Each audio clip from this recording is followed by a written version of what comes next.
interprofessional education experience. They are not formally exposed, informal exposed to the interprofessional education. Medicine were 23, nursing 12%, physiotherapy 14.54%, pharmacy 12.96%, nursing degree 52%, MLS 11%, audiology 41%, speech and language therapy 9.52%. Nursing degree students reported highest informal interprofessional education experience because they are involved in more situation, clinical situation, theatre situation, so they have faced more rate. Speech and language therapy student rated low scores because they are not directly involved in with the interprofessional education situations.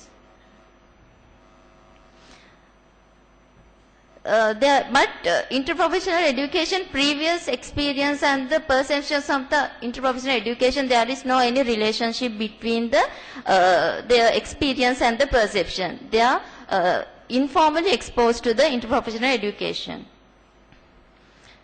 Different teaching learning methods that may be used for the interprofessional education.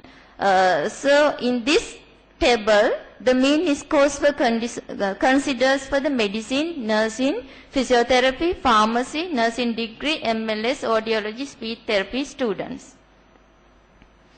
Highest rate of teaching learning method was work-based tasks at the wards. Lowest rated teaching learning method was lectures. Actually, interprofessional education is not all the students learn under one roof.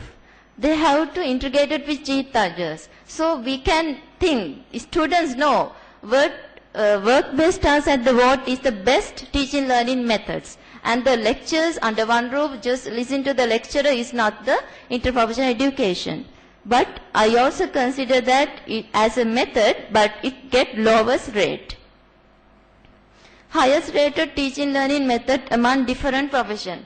Medicine rated work-based tasks at the ward round is the best teaching learning methods can be used in the IPE. Nursing diploma student rated demonstration.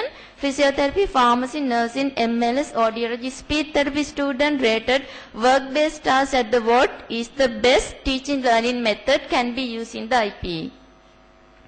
Medical MLS audiology student rated some low values for the class-based method compared to others, while all groups rated higher rated for the ward-based method.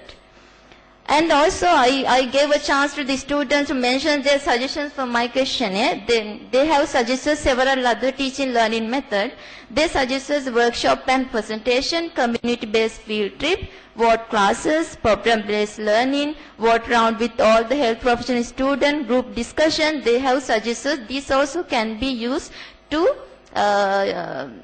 use as teaching learning methods to improve the interprofessional education among health professional students in Sri Lanka. I also got the literature findings. Health professional student rated higher values for the ward-based teaching learning methods and low rate for the class-based teaching learning method. Medical student rated low values for the class-based activities in my study. Similar findings were shown in the McDonald's in 1996 that medical professions are reluctant to participate in certain education activities such as role play, small group problem-based learning and practical experiences. And most of the students in my study rated traditional lectures are the less important to improve the IPE. Activities and problem-based learning was suggested to improve the IPE. Several studies had shown in pre-BL is an structured education activity, usually employing case presentation as the stimulus to learning, and this approach which helps students learn to listen to each other and to collaborate as they work to resolve the problem. Problem-based learning is the best teaching learning methods which is identified in the literature. Conclusion is all the students group identify all methods as somewhat effective, but however all groups rated clinical teaching method higher than class-based method. Students perceive that ward rounds and work-based tasks in wards are effective to large extent for achieving the aims of IPE, while lectures were rated the lowest rate.